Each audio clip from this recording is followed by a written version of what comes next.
Cesse de minimiser la crise sociale et politique actuelle dans le pays en la réduisant à une incompréhension.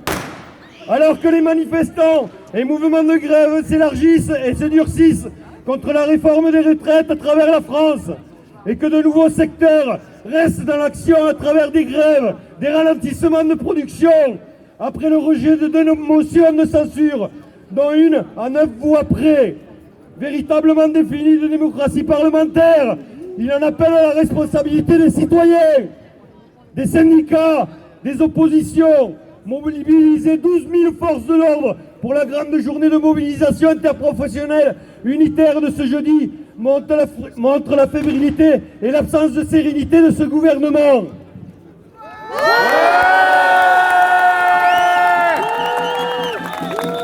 Jusqu'à où est prêt à aller dans son aveuglement? Ce n'est plus du mépris, c'est de la folie. Alors que la crise sociale et politique s'installe, à quoi joue le chef de l'État? Que cherche-t-il? Quel débordement issu de la colère? Son intervention aura produit l'effet inverse de ce qu'il cherchait. Il retourne encore plus d'énergie aux salariés, aux jeunes, aux retraités. Et même à celles et ceux qui jusque-là n'étaient pas sortis dans la rue. Ils vont le faire. Ils ne voient pas que rien n'entame la détermination de la population majoritaire jusqu'au retrait. La CGT appelle les travailleurs et travailleuses actifs, retraités, privés d'emploi et la jeunesse à participer massivement aux grèves reconductibles et aux manifestations sur l'ensemble du territoire ce 23 mars et après, si nécessaire. Tous ensemble, ouais! Tous ensemble, ouais! Tous ensemble, ouais!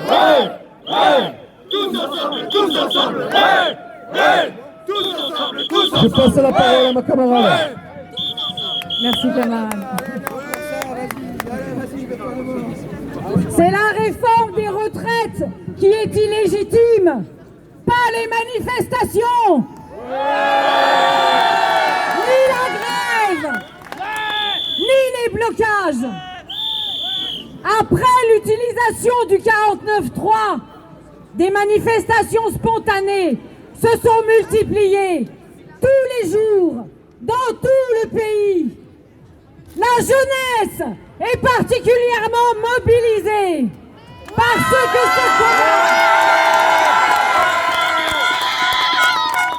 que ce combat contre la réforme des retraites rassemble toutes les générations.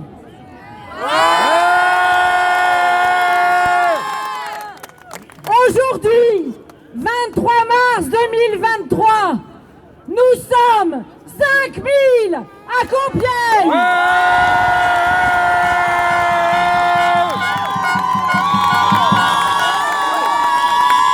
Depuis des semaines, les manifestations sont pacifiques. Depuis des semaines, la grève se répand. Et que répond le gouvernement aux 3,5 millions qui ont manifesté pacifiquement le 7 mars? Que répond-il aux grévistes qui reconduisent avec un courage exceptionnel, avec ténacité, la grève depuis le 7 mars? Il répond avec arrogance et mépris en piétinant la démocratie.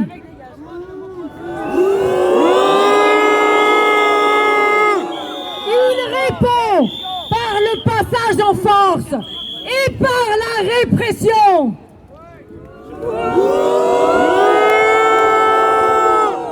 Alors que seulement 9 voix ont empêché la motion de censure, ce gouvernement, rejeté, désavoué par tout le pays, répond par des arrestations. Il répond par des perquisitions, par des réquisitions.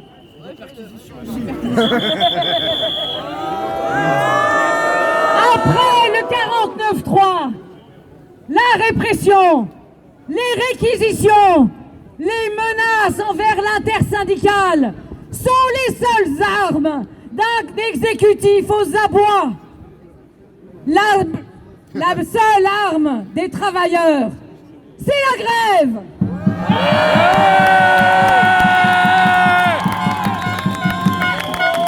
C'est le gouvernement qui est responsable, qui est seul responsable et de la situation et qui chaque jour jette un peu plus d'huile sur le feu.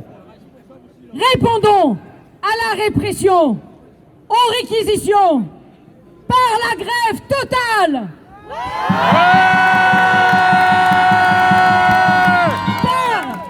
Par les rassemblements et par les blocages. Soyons encore plus nombreux dans la rue et dans la grève. Nous devons obtenir le retrait de cette loi illégitime. Face au mépris de Macron, on continue jusqu'au retrait. Grève générale, Macron dégage. Grève générale, Macron dégage. Grève générale, Macron dégage. Nous allons donner maintenant la parole à une camarade de la FSU.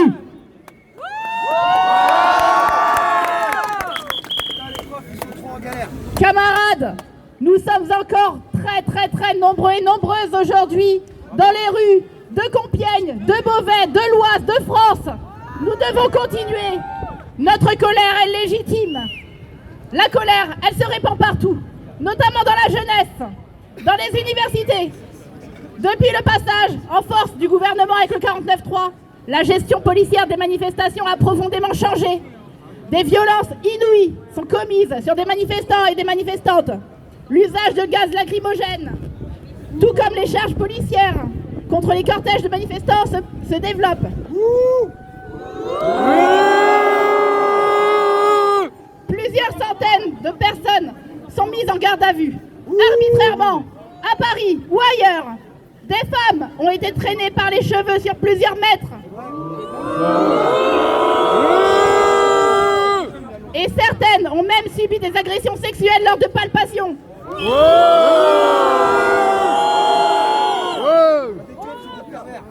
À mort. La manifestation de samedi dernier à Paris a même vu se reproduire des scènes honteuses, comme celle des jeunes à Mantes-la-Jolie en 2018, mis à genoux, la tête contre le mur, menottés après avoir été cueillis au hasard dans la foule suite à une charge des brigades motorisées. La brave. Dissolution de la brave. Ces exactions policières montrent la volonté d'un pouvoir cherchant à contrôler par la force la colère légitime d'un peuple. Face à cela, nous sommes donc très nombreux, et encore plus après l'interview d'Emmanuel Macron d'hier midi.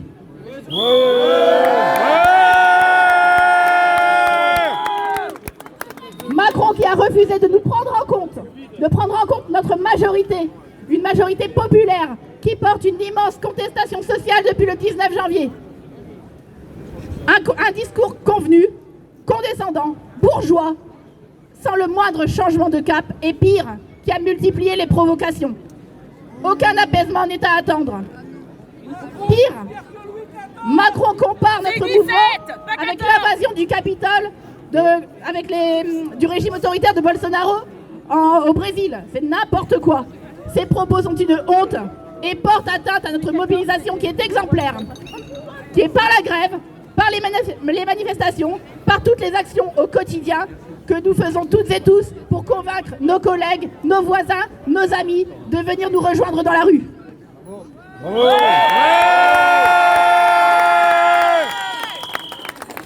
Macron esquive les vraies questions, la question sociale, la question des salaires, les services publics et évidemment la question essentielle au cœur de notre mobilisation, le partage des richesses produites pour financer les retraites.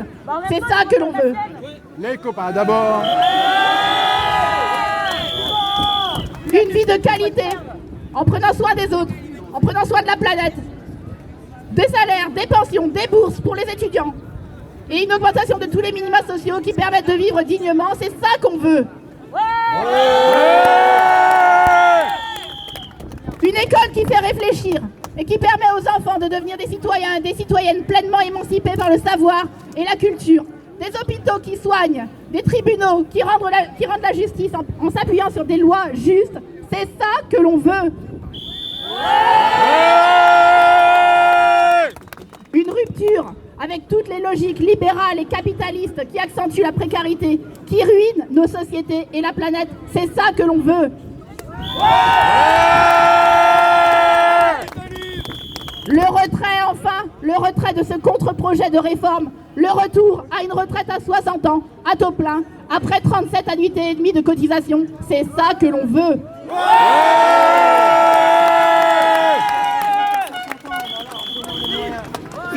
Non aux violences policières, non au passage en force antidémocratique, non à la réforme des retraites, non à ce gouvernement et à cette pseudo-majorité, oui à la justice, oui à la démocratie, oui à la retraite à 60 ans.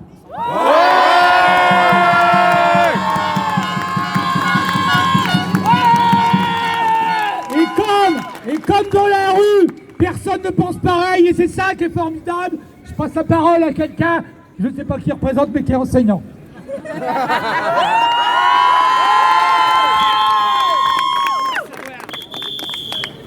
Camarades travailleuses, travailleurs, chômeuses, chômeurs, étudiants, étudiantes, lycéennes, lycéens, retraités, ils vous répètent à longueur d'antenne que cette réforme est une nécessité dictée par le déficit des caisses de retraite. Mais ils ne vous diront pas que depuis 1989, les cotisations sociales qui les financent sont gelées. Ils ne vous diront pas que ces 20 dernières années, elles ont été détournées dans les poches des actionnaires. Ils ne vous diront pas qu'ils ont méthodiquement réduit ces recettes, créé artificiellement ce déficit avec la loi Fillon, avec le CICE et l'exonération des heures supplémentaires. Alors disons-le plus fort qu'eux, cette contre-réforme est un choix politique, celui de vampiriser nos humanités, celui de faire de nos vies un impôt de compensation d'un capital carnassier et dont la fin est insatiable.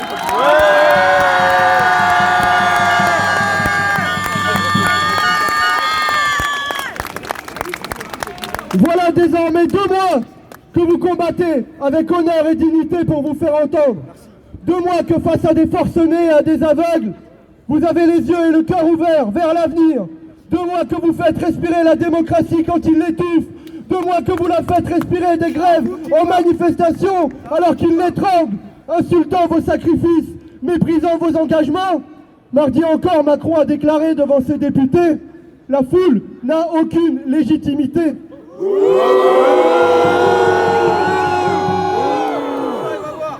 Comment le forcené peut-il encore oser parler de légitimité? Car oui, dans une démocratie, les gouvernants ne sont légitimes parce que nous leur transférons notre pouvoir.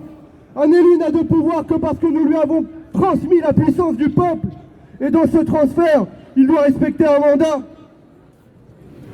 La première légitimité transmise par le vote.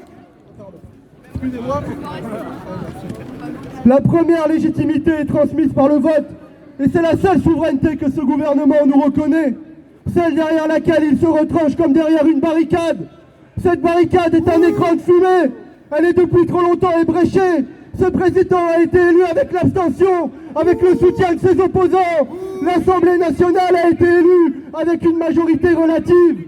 Jamais le mandat que nous avons délégué à Emmanuel Macron n'a connu l'assentiment à cette réforme des retraites. Jamais!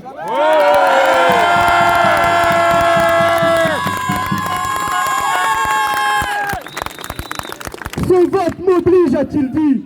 Mais nous savons désormais qu'il oblige. Comme disait Alain Minc, cette réforme ne vise qu'à rassurer les créanciers, à rassurer les marchés, à protéger des taux d'intérêt. Et pour cela, tous les moyens sont bons. Nous tuer au travail, convertir nos vies en valeur ajoutée, broyer nos cœurs pour générer des dividendes et des liquidités.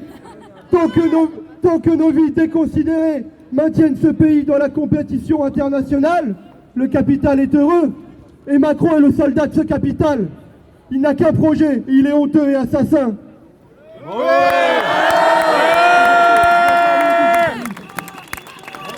Nous avons une autre souveraineté, et on nous dit qu'elle est illégitime, celle de l'expression populaire par la rue et par la manifestation. Elle était encore en voie d'être respectée il y a une semaine. Notre colère avait fait son chemin. Nous avions défilé en nombre, déterminés. Nos députés étaient sur le point d'en tenir compte. Le peuple rejetait cette réforme. Les députés allaient le faire aussi. Mais pour éviter ce camouflet, la Première ministre a déclenché l'article 49, alinéa 3 de la Constitution. Montel 11,49 Sans majorité, ni dans le peuple, ni dans l'Assemblée, la majorité présidentielle a joué sur une corde sensible. Et à 9 voix près, elle a obtenu par chantage non la validation de la réforme, mais le maintien du gouvernement. Et ce n'est pas la même chose. Bravo. Aujourd'hui, construisons la grève générale, car l'histoire nous impose, c'est la justice qui l'exige, c'est le bonheur qu'il commande, c'est l'égalité qu'il impose. Comme l'a dit autrefois un député. Et vous, législateurs, souvenez-vous que vous n'êtes point les représentants d'une caste privilégiée, mais ceux du peuple français. Et n'oubliez pas que la source de l'ordre, c'est la justice, que le plus sûr garant de la tranquillité publique, c'est le bonheur des citoyens.